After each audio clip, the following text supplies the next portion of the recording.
Halo teman-teman, welcome back to my channel YouTube. Kembali lagi bersama aku Kiplo. Oke teman-teman, terima kasih buat dukungan kalian. Dan aku lanjutkan lagi ya ceritanya tanpa menunggu berlama-lama. Siapapun dan bagaimanapun jangan membuka pintu, ucap Mbah Tamin sebelum ia pergi melangkah menembus pepohonan hutan. Sri yang mendengarnya merasa merinding setiap ingat pesan orang tua itu. Hari sudah gelap. Sri menutup pintu dan jendela lalu pergi ke kamar. Di sana ia melihat Dini sudah tidur. Di sampingnya Erna tengah meringis menahan sakit. "Kamu kenapa, Er?" tanya Sri. "Sri, aku boleh minta tolong tidak?" "Minta tolong apa?" "Malam ini giliranku memandikan Della. Bisa kamu gantikan besok? Ganti aku yang gantikan kamu untuk besok." Awalnya Sri keberatan, namun melihat kondisi Erna, Sri setuju. Setelah menerima permintaan Erna, Sri bersiap mengambil air. Ia lupa bahwa air di gentong dapur sudah habis. Terpaksa ia membuka pintu bersiap untuk menimba air dari sumur. Meski awalnya ragu, Sri mematung di depan pintu, lalu perlahan membukanya, lalu keluar. Entah perasaan tidak enak macam apa yang Sri rasakan, malam ini lebih hening dari biasanya. Tidak terdengar suara binatang malam, seakan membawa ketakutan Sri yang selama ini ia tahan menyeruak keluar. Sri melangkah keluar, ia cepat-cepat pergi ke sumur menimbanya lalu kembali. Tapi dari sudut mata Sri, jauh di salah satu pohon besar di samping pagar bambu kamar mandi, Sri melihat ada wajah yang mengamati. Saat Sri menatapnya, wajah itu menghilang. Sri terdiam cukup lama, namun ia tetap melanjutkan tujuannya. Ia harus cepat melakukan tugasnya. Sri segera menimba air dengan cepat. Tidak lupa matanya awas menatap sekeliling. Seakan ia sedang dikejar sesuatu.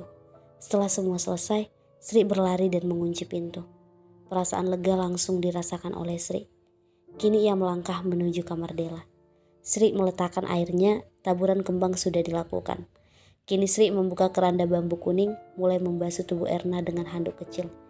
Ia masih tertuju pada perut besarnya, yang kata Erna dihamili oleh Mbah Tamin. Namun Sri tidak percaya. Ia selalu menyangkal ucapan itu. Sri terus membasuhnya hingga sampai ke tangan yang penuh luka borok. Di sana Sri terdiam. Ia lupa belum mengikat tangan dan kaki Erna.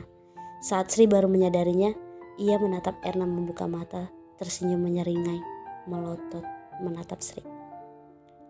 "Della?" Kaget Sri beringsut mundur. Namun Della mencekik leher Sri kuat-kuat. Ia mengangah menunjukkan gigi hitamnya yang membusuk. Terjadi pergulatan hebat antara Sri dan Della.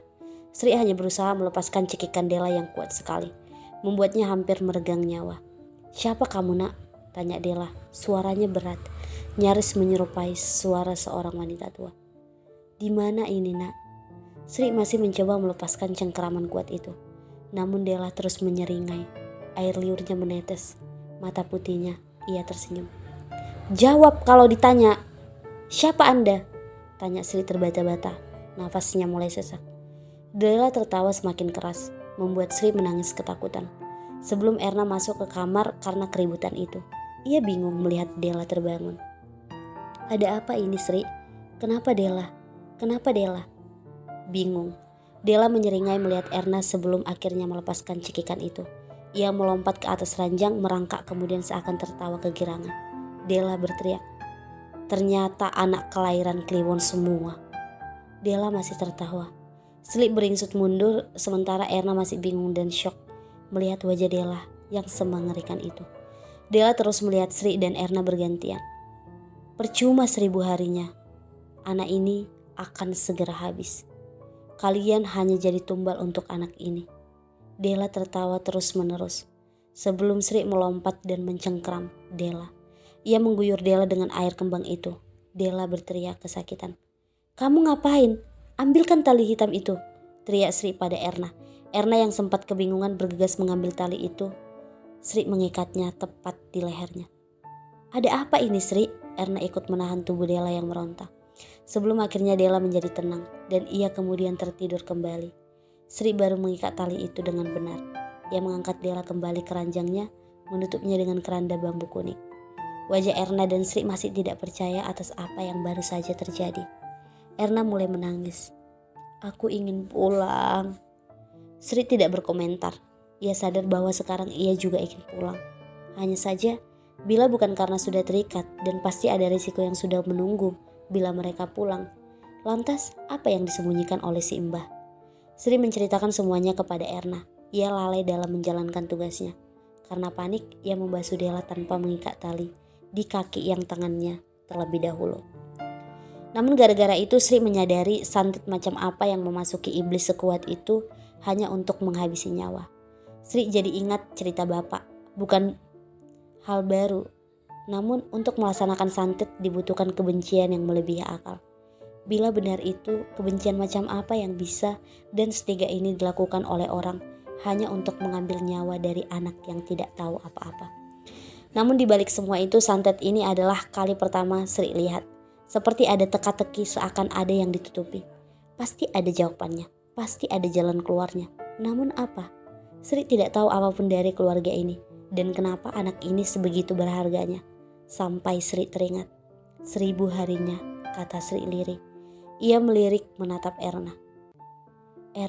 Jangan bilang kamu lahir di hari Jumat Kliwon. Erna yang mendengarnya kaget. Kamu juga?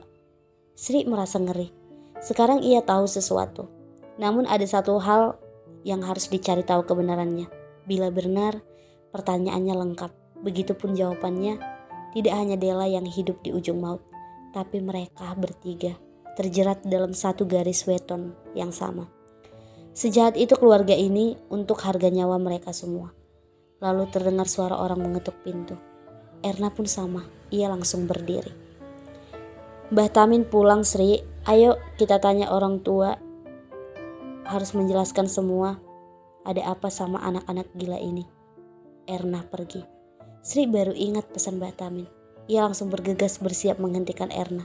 Sri lari mengejar Erna, untungnya ia masih sempat mencengkram lengan Erna. Mereka terdiam di depan pintu rumah. Suara ketukan itu terdengar lagi. Setiap ketukannya terdiri dari 3 ketukan. Semakin lama ketukannya semakin cepat. Semakin cepat, semakin cepat. Sampai tidak ada ketukan lagi. Erna dan Sri saling berpandangan, bingung. Keheningan menenggelamkan mereka di dalam rumah itu. Sebelum sesuatu menggebrak pintu dengan keras hingga membuat mereka tersentak.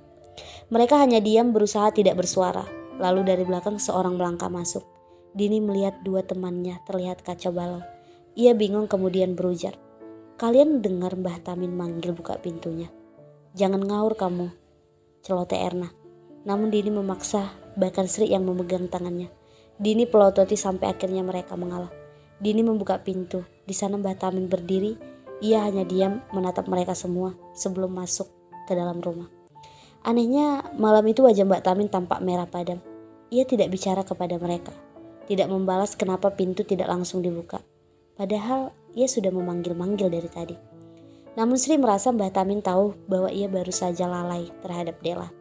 Sri dan yang lain mengikuti Mbah Tamin. Beliau masuk ke dalam kamar Della, lalu perlahan ia membuka keranda bambu kuning. Ia membuka kali ini tanpa mengikat Della terlebih dahulu. Seakan ingin mengulang kesalahan Sri. Hanya Sri dan Eyang Erna yang memandang hal itu dengan ngeri.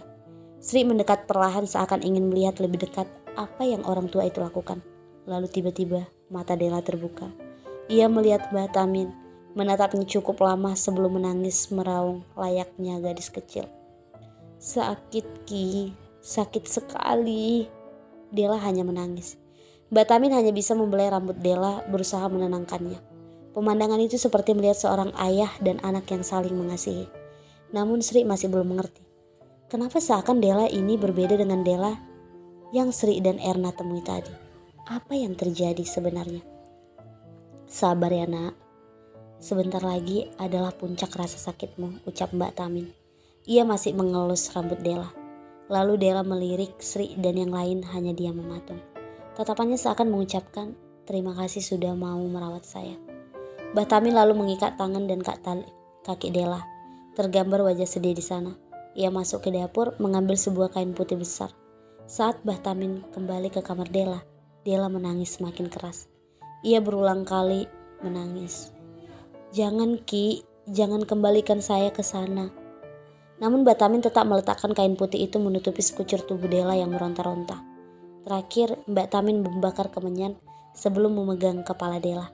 Dan terdengar suara raungan yang mengguncangkan seisi rumah itu. Sri dan Erna sampai beringsut mundur, sosok di dalam kain itu terus meraung layaknya iblis yang Sri saksikan tadi. Kali ini Dini tampak terguncang, bingung. Ada apa sebenarnya ini? Oke teman-teman, mungkin sampai ini aja. Besok kita lanjutkan lagi ya ceritanya. Terima kasih buat kalian yang telah mendengarkan. Jangan lupa like, komen, dan subscribe.